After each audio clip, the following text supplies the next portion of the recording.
Alright guys, I just want to give my thoughts on Bitcoin here. We had a pretty nice move today. I closed my short this morning before the full stop out, which is pretty nice, okay? But yeah, for a loss, of course. These last few weeks haven't been great for me, okay?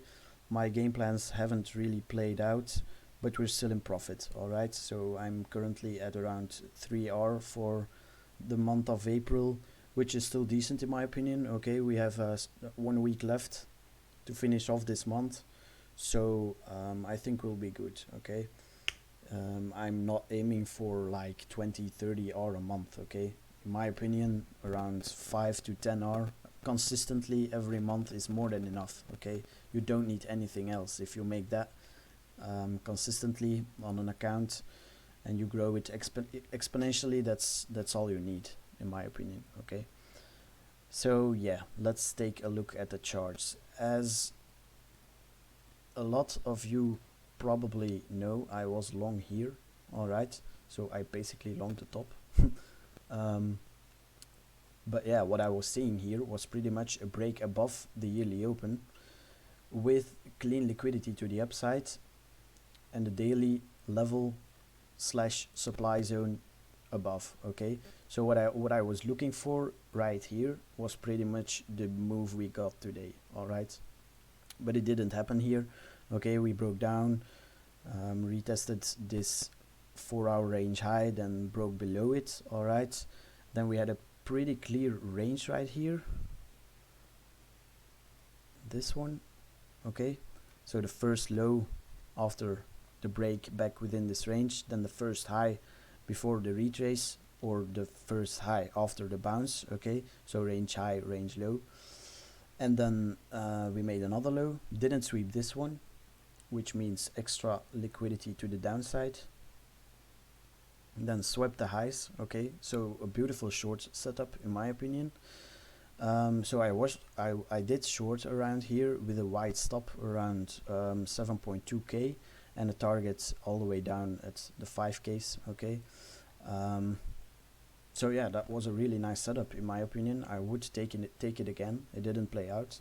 We didn't have any follow through after this SFP. Okay, so if you don't have any follow through after an SFP, I think I already mentioned that in a previous video, but that is not why you want to short. Okay, although I still held my my short, it was more like a swing position, which is why I gave it a little more time. If I would have shorted this purely because of this SFP, okay, I would have most likely cut it already much earlier, but it was a swing, okay, which is why I gave it a little more time.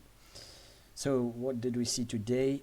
When we started breaking down here, I thought the top was in. Okay, so that's also why I didn't close it around here. I thought we would just nuke from here. As you can see, we kind of swept these highs. On Bybit it went a little higher, I think, or this high was a little lower, I don't know, but it was a clean SFP on there, so I thought that was the top. Alright, into the weekly open resistance, into the yearly open resistance, nice confluence in that level, an SFP in there, so I thought the top was in. But then we started pumping again, alright, and closed the 4-hour damn strong. Okay, so after this 4-hour close above the weekly open here, okay, I closed my shorts. Alright, so we kind of deviated below this low right here beautifully, okay, on the lower time frames, and then started pumping again. Alright, so I closed my shorts for minus 0.8 R instead of the full stop out, which is okay, you know. We didn't make any profit, of course, but that's okay. So what did we have now? Alright, so we pumped right into this daily key level that we've been watching for quite some time, and into daily supply. Now I don't feel like shorting this just yet. Okay, I'm just giving it a little more time. If the daily closes below here, below this high, I will most likely short hedge. Alright, with stops above here to be safe, hard stops. But if we close above then I could honestly see us go a little higher, at least for the local high first, and then if we get something like this above here and then a breakdown, then you can short this with a higher probability. But for now, I don't feel like shorting yet. Okay, so where would I short? If we close the daily below this level, then I most likely will short hedge with stops above here. Or yeah, if we close up here, get something like this, like I just do, a sweep of the local high and then a breakdown. Or just the safest play, just a breakdown back below the yearly open. Okay, that would be a high probability setup. Stops above the high, a swing short back towards these 5k levels.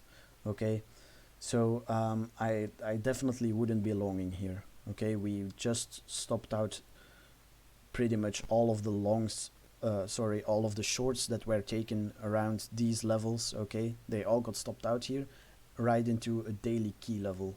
Okay, this daily key level I've been talking about for quite some time. Okay, it was a low here that got deviated before we saw this move up to 10k, and as you can see, it has been insanely pivotal here. Okay, resistance all the time. Soon as we broke above, clean retest, and then our run up to 10.5k here. Okay, so that's a key level. So we just stopped out a lot of shorters and pumped right into that level. Okay, so that's definitely not something you want to be longing, in my opinion. All right, so on the lower time frames, what is the range we are working with? Would be probably this one. Okay, so first high, then the key low. Okay, high swept, liquidity to the downside. So you could of course scalp long this. If we see something like this, then you long it to here. I'm personally not going to do that. Okay, after such a move, I like to sit out just for some time and let things develop a little more, and see how this behaves before jumping into any positions. But yeah, that's basically what I'm watching right now. Okay, so giving this a little more time, I definitely wouldn't be longing here. Mainly looking for shorts still for many of you, unfortunately, because yeah, some guys on Twitter are really fucking toxic. But yeah, alright, that's what I'm watching. I hope you enjoyed, and I will see you next time.